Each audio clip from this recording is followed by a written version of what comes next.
and we're hanging out with Sean and Charlotte.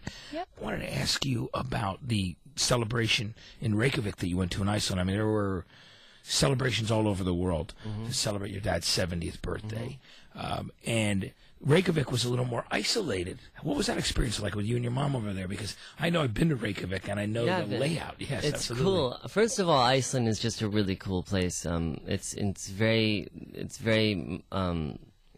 different, and there's a lot of really cool music there, and there's a lot of really cool culture, and also the nature is incredible. The glaciers and the volcanoes. It really looks like Mars. It looks like another planet. But I've been going there every year on my birthday, which is also happens to be my father's birthday, for the last 4 or 5 years.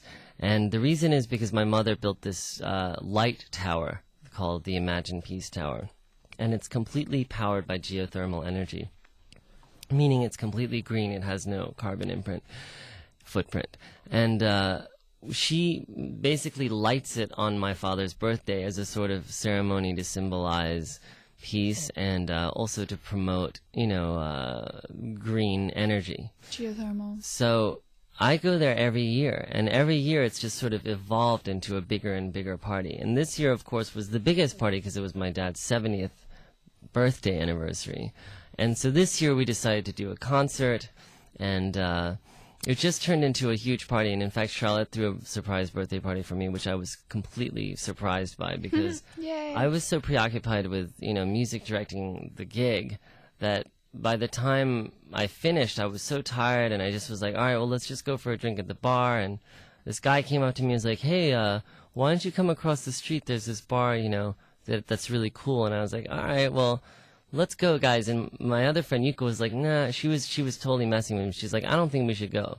I was like, all right, well, let's just try it for a minute, okay? And she's like, okay. But meanwhile, she knew the whole time that all my friends were waiting in this club that they'd rented out, and Mark Ronson was there, and my mom was there. It wasn't a club, it was the bottom of an opera house. Oh, really? Well, whatever. It was a room, a beautiful room. That's how I got all those props. There were props from the opera, and I just used those props to decorate your party with. I was so surprised. I walked in, and, just almost everyone I knew was there, including, Ringo Starr, and Mark's mom, Ann Jones, was there, and so many of my friends like Theo Wenner, and it was just really fun. And so she'd sort of set it up with all these cool UFO posters and stuff, just all these things that I like. That I know he likes. Was it tough keeping it a secret, Charlotte? Yes, I'm so bad too. I start to boil over and turn bright pink and giggle, and I don't know how to. I'm not good at lying or keeping secrets, but my friend Yuka is amazing at it. So she actually sort of double bluffed me, because when we were about to go there, Yuka was like, "Are you sure you want to go? Maybe we should just stay here." Which she was risking everything, because I could have been like, okay, let's just stay here. But she kind of knew how to push it. She'd be such a good gambler. Just enough. So as soon as Yuka said that, I was convinced there was no surprise party, because I just thought she just convinced me, So it was really fun. That was the biggest surprise party I've ever had. I mean, it was the only surprise party I've ever had. Really? Yeah, it was really fun. And also Keigo from the Cornelius group. Yeah. He's in the Plastic Ono Band with us, with my mom and I. He DJ'd. He DJ'd, and he's the coolest DJ you can get. It was pretty amazing. Yeah, he's Grammy nominated. Yeah, his taste in dance music is really progressive, and so he's always playing some really weird, English drum and bass that I've never heard or something. He's really interesting. BAM at the Brooklyn Academy of Music, and then in LA, and obviously what you guys did in Iceland. How much work went into that?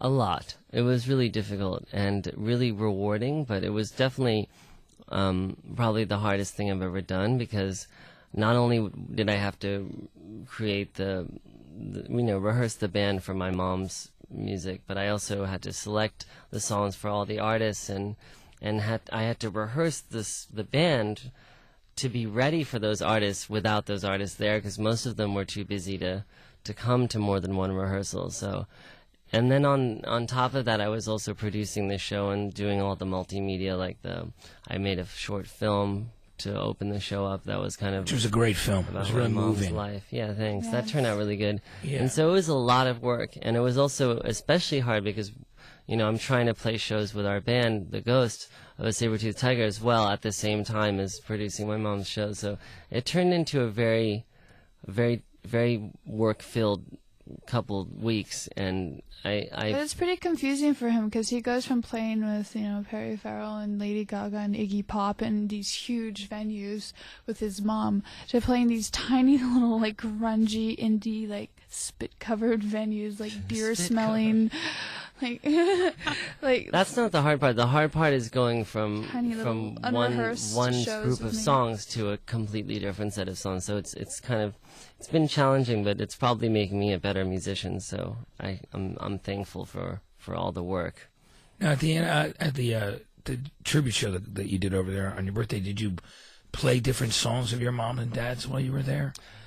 Well, the tribute show actually, I had tried to organize with my mom a straight John Lennon tribute concert, and we tried to do that, but it turned out to be too difficult to pull together. I think it's because when you do a John Lennon concert, people expect it to be just top-notch superstars at every minute, And so if you're trying to organize something like that, you're expected to get, everyone from Keith Richards to Eric Clapton to Oasis to Radiohead. I mean, they just want everybody there. And if you don't get them, then they think you've kind of failed.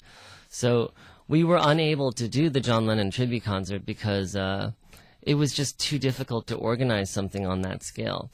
And I thought that I was going to be able to do it because I'd just done the Brooklyn Academy of Music Plastic Ono Band Show, and we had Eric Clapton and Klaus Voormann and Paul Simon and Bette Midler. We had a pretty big cast, but I wasn't able to pull it together for the John Lennon. So instead, I just said to my mom, I was like, "Look, we already have this Plastic Ono Band tribute concert that's like a Yoko Ono thing, which is something you did with my dad.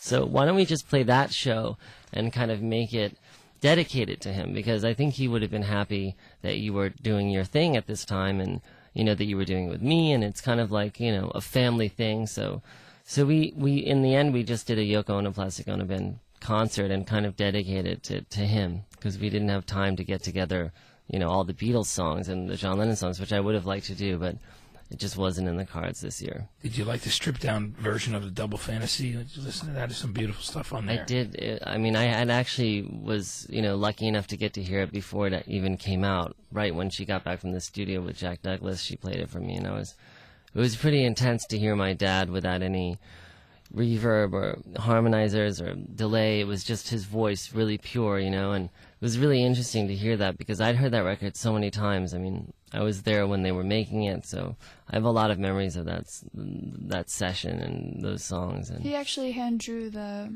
new cover of it. Oh, you did? That's great. Yeah, I did the cover for my mom, because she liked all the artwork that I'd been doing for our record company, Chimera Music. So she was like, "Why don't you do the cover?"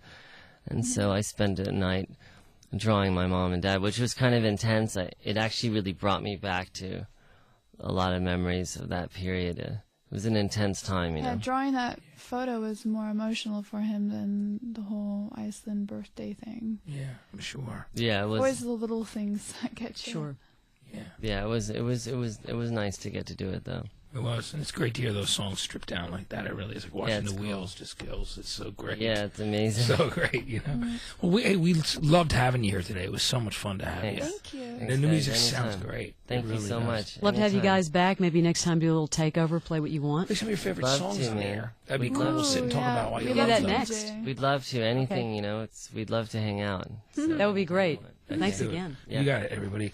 Sean Lennon and Charlotte Kemp Muhl. It's the Ghost of a Saber-Toothed Tiger.